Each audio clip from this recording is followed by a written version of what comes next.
hello there. I posted yesterday episode number 100 on my podcast Blue Rose Leadership, which I changed the name. We'll get to that in a minute. Talking about how I kind of got lost telling my story.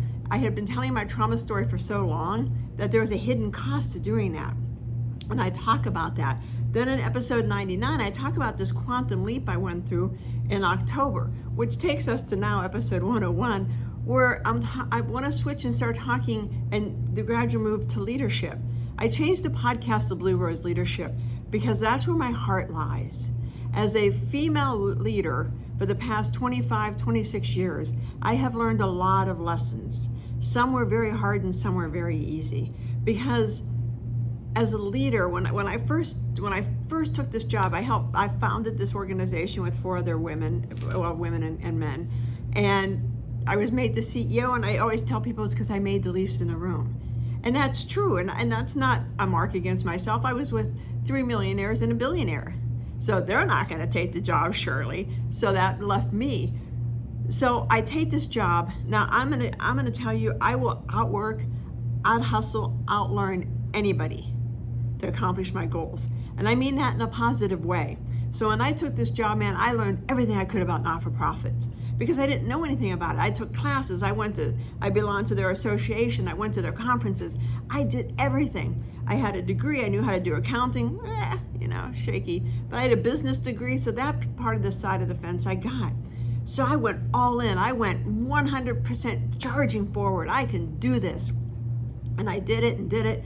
And then I get to the point where I turn around and I look around and I realize that as a leader, the one thing we don't work on, the one thing we ignore is our inner game.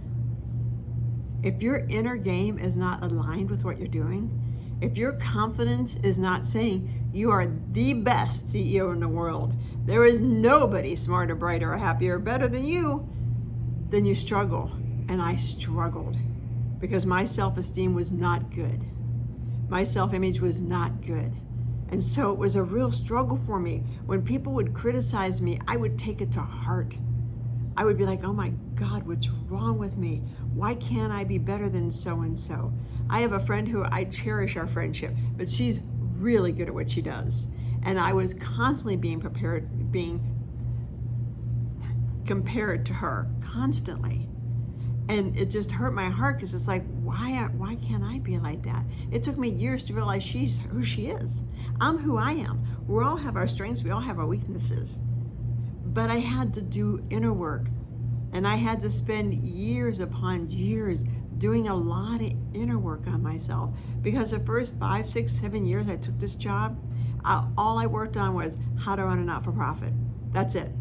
How to lead a not-for-profit, how to run a not-for-profit, how to do financials, how to find accountants, how to hire. And I had some bad hires in my day.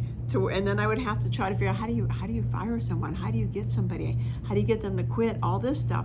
But if you don't have a strong inner game and self-confidence, each thing you have to do tears you down. And I'm empathic, so I can feel the emotions of people around me, which made it even worse.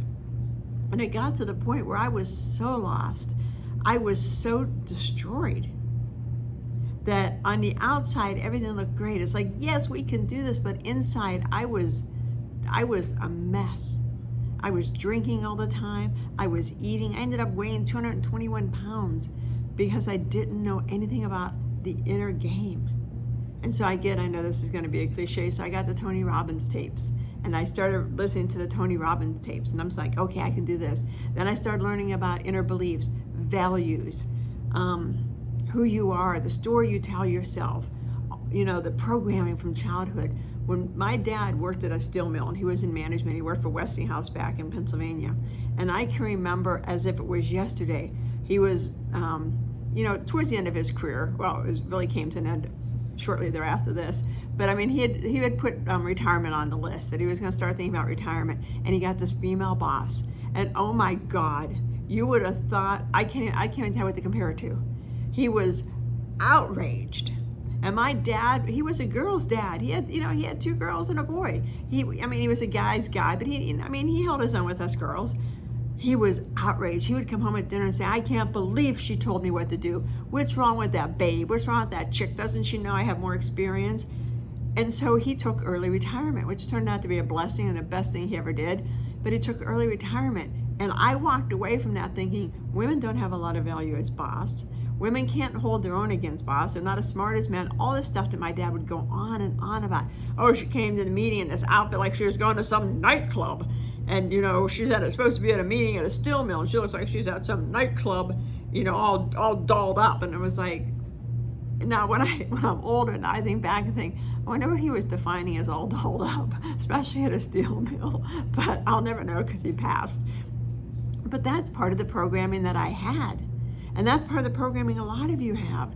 You know, we watched the movies back then when the guys would just slap the woman, or, you know, the advertising movies would be like, go give me, you know, 10 drinks and lunch and thing, or oh my God, I can't think of the movie with Meryl Streep. That's one of my favorite movies with Miranda. It'll come to me. But the Prada movie, I love that movie. But now that was a woman to a woman, so that was funny. But just think back in the old days, that was a man telling the woman, you know, and the man saying, hey, we need to sleep together because I'm your boss. All this goes into your programming. So when you become a leader, there weren't a lot of positive role models out there for me.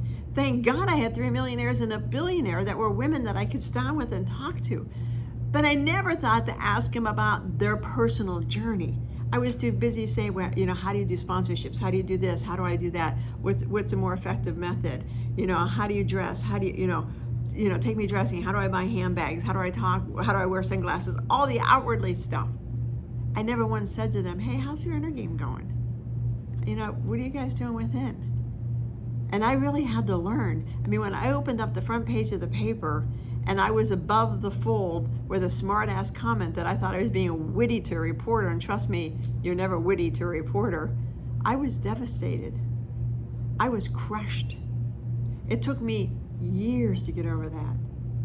Not over the thing, because I could work through that. My boards immediately, and I mean immediately, got me media training and said, okay, we need to work on that. I mean, it was all good-hearted, but for me, it was a criticism. How can you be so stupid? What's wrong with you? How did you get that job? You don't deserve the job. You're a moron. And this goes on and on, because people, when you're a leader, ladies, people love to tell you what they don't like about you. They love to, you know, and this was before social media. You know, people love to say, well, you know, if I were you, this is what I would do. And I wasn't the best at handling staffing, because the only thing I'd ever managed in my life was my dog. And I wasn't even very good at that. And people are like, well, you were in the military. Yeah, I was in a hospital. I was a medic. Of course I was a leader then. But it wasn't anything to do about the inner game. Yeah, I was good about, okay, let's start CPR. Let's tube them. Let's give them this. Let's give them lidocaine. Let's give them that, you know, all that. Yeah, I could do that all day long. But still wasn't the inner game. And you won't play the inner game until you start figuring things out. And that doesn't really happen for us ladies until we hit about 40, 45, when we start thinking, what's next in our life? What do I want to do next? And all of a sudden it's like, oh my gosh, who am I? What do I want to do? How do I get there? What do I really value? I mean, I've wrestled with values. It's like, what do I value really? What are my beliefs? Not what are the beliefs of my board, the beliefs of the members, the beliefs of senior housing. What are my beliefs? Because for years I was moving so fast, I never had a chance to ask myself. I never even thought about my dad and a female boss until, you know, a couple years ago. I never really sat back and thought about the boss who stole my check, my paycheck, and got away with it because he told the bank it wasn't him. I never thought about the boss that fired me because he was sleeping with the other woman. I was not sleeping with him. Hint, that's why I was fired. I never thought about that. But all this stuff plays within you, and this isn't a woe is me. This isn't, or, you know, look at me now. This is a women as leaders. There's a lot of things we have to learn about ourselves. That we have to learn about our self-concept, which is our self-image, our self-esteem, and our self-confidence, all rolled into one. Because it's so easy to shake it. You know, when I look at my daughter, her generation, thank God they play soccer, they play baseball, they play, you know, all these sports, so they're learning how teamwork goes. I never played in a sport. I was in the military. Teamwork was based on rank, which is much different in the outside world. For me, it was, what rank are you? Okay, you're the boss. You know, if I go into the room and I was the sergeant, everybody else was airman, then I was the boss. It was easy. It didn't matter if I was the most qualified or least qualified. The rank said I was the boss. I worked for some colonels that were like, man, I worked for a major who I adored, but she had a massive drinking problem, which when you're working in a hospital doesn't often go well together. But she was the boss, so I would have to learn how to work with her decisions and, you know, talk to the other nurses and say, because I wasn't a nurse, and say, should we do what Major so-and-so said? And they'd be like, no, we don't. You just shut up and you do what we tell you to do. And if she says anything, you just point at us, you know, because that's how hospitals work. They cover for each other in a positive way. So I changed my podcast. This is a long way to get back to what I talked in the very beginning. I changed my podcast to Blue Rose Leadership because I love helping women learn how to reconnect within, how to rewire their programming, their old crap that has never served them, that they've lugged around like this big, huge ball. How we get rid of that, cut that ball, so you have a sense of freedom, so you can reignite your possibilities and decide what you do. I want to help women become better leaders of themselves and outwardly. So when you're an entrepreneur and you're leading your own company, I want you to help you become the best leader. If you're still within your company, I want to help you realize the importance of the inner game. You can be a great leader, but if you're going home every night crying, eating, drinking, drugging, whatever you're doing, staring at the TV because you're paralyzed, whatever you're doing, life is meant to be enjoyed. And there's not a lot of leadership lessons, a lot of leadership people, coaches out there for women. There just aren't a lot. A lot of the women who do leadership coaching do it for corporations. You know, let me put 50 of you in a room and talk to you about leadership, and I do that and I love that. But I also want to work one-to-one so we can figure out what your shadows are. What do you really think about leadership, but what do you think about you? Forget being a leader. What do you think about you? What are your values? What are your goals? What are your belief systems about everything? Because as a leader, that all comes up and you have to deal with it, and you can only push it down for so long, and that's it. You know, I have thought about, you know, I changed Blue Rose Leadership back in October, and I've, you know, dipped my toes in because everybody knows I absolutely adore leadership, love leadership. Like I said, I've read every book on leadership, every book on, you know, on personal development. I got Tony Robbins tapes. When I first took this job, I got Tony Robbins tapes when I realized I knew nothing about the inner game, and I did all that. But I still kind of wrestled with moving over to leadership, and I had the most bizarre thing happen to me yesterday, and I really won't talk about it, but I got this really weird phone call. When I hung up from the phone call, I sat there and I stared at the phone. I called every psychic I knew, every one of my friends that are intuitive, and said, what do you think this meant?